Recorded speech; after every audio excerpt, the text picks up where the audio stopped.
یہ سوال جرمنی سے ایک آمدی خاتون کا بھجوایا ہوا ہے. وہ اس حدیث کے حوالے سے سوال کرنا چاہتی ہیں کہ بخاری میں آیا ہے کہ حضرت جابر رضی اللہ تعالیٰ عنہ بیان کرتے ہیں کہ رسول پاک صلی اللہ علیہ وسلم نے فرمایا کہ مجھے خدا کی طرف سے بعض ایسی باتیں عطا کی گئی ہیں جو مجھ سے پہلے کسی اور نبی کو عطا نہیں ہوئیں. ان میں سے ایک یہ ہے کہ مجھے ایک مہینے کی مسافت کے اندازے کے مطابق خدا داد روب عطا کیا گیا ہے. وہ پوچھنا چاہتی ہیں کہ ایک مہینے کی مسافت سے یہاں کیا مطلب ہے؟ ایک مہینے کی مسافت جو ہے وہ تو وقت کے مطابق معنی بدلتی رہے گی. اس زمانے میں ایک مہینے کی مسافت سے مراد وہ سواریوں کی تیز رفتار سواریوں کا سفر جو ایک مہینے میں پورا ہوتا ہے. اور اسلام کی حدیں ایک مہینے کی مسافت میں اتنی پھیل چکی تھیں کہ ایک مہینے کی کا روب جو ہے وہ دشمن کے دائرے میں بھی داخل ہو چکا تھا اور اسلامی بارڈر سے تک محدود نہیں رہا. یہ روب ان حکومتوں میں داخل ہوا ہے جو ایک مہینے کی مسافت کے اندر موجود تھیں. تو عموماً جب کسی کا روب پذاری ہو تو وہ بارڈر کے اوپر زیادہ پڑتا ہے کیونکہ حملے کی صورت میں لڑائی وغیرہ کی صورت میں بارڈر کے علاقے کے لوگ متاثر ہوا کرتے ہیں. اس پہلو سے اگر 20 میل کا سفر سمجھیں ایک دن کا جو زیادہ نہیں ہے اس زمانے کے لحاظ سے تو یہ بن جائے گا 600 میل.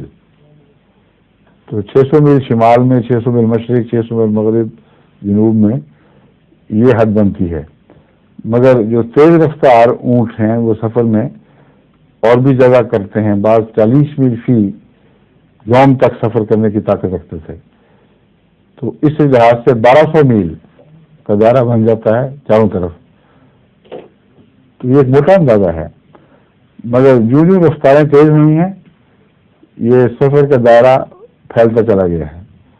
آج کے ایک مہینے سے مراد یہ ہے کہ جیٹ جو مثلاً کنکارڈ ہے وہ ایک مہینہ چلتا رہے تو وہ روب جہاں جہاں ہے وہاں تک پہنچا ہے. اور اللہ بہتر جانتا ہے کہ وہ کون سی حدوں میں کیسے وہ روب ہے مگر وہ روب ضرور ہے. اور اگر اس کو راکٹ کا سفر سمجھ لیں آپ, اگر راکٹ پر بیٹھ کے سفر ہو سکتا ہو, بعض راکٹوں پر کیا جاتا ہے تبھی تو اسپیس میں ہو جاتے ہیں, تو ایک مہینے کا سفر تو بہت کافی دور چلا جاتا ہے. مراد یہ ہے کہ جہاں جہاں حضرت صلی اللہ علیہ وسلم کا پیغام پہنچ سکتا ہے وہاں وہاں خدا تعالیٰ کی طرف سے ایک روب قائم ہوگا. اب ہمارے سامنے ایسی مثالیں تو نہیں ہے کہ ہم کہہ سکیں کہ وہاں زندگی موجود ہے جن پر روب ہے, لیکن آئندہ زمانے انشاءاللہ اس کو حل کر دیں گے. کئی ایسی چیزیں نکلیں گی جب مہینے کے سفر بہت تیز بھی ہو جائیں گے اور ایسی مخلوقات بھی مل سکتی ہیں جن پر اسلام کا اثر ہو اور یہ روب زمین کی حدوں سے باہر نکل جائے. ٹھیک ہے.